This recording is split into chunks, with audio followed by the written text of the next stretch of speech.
Il comune di Nicosia, la città dei 24 baroni e dei due Cristi, ripropone la casazza di Nicosia.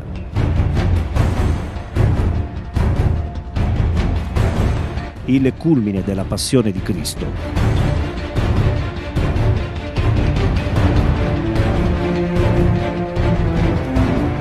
La flagellazione e la sua crocifissione.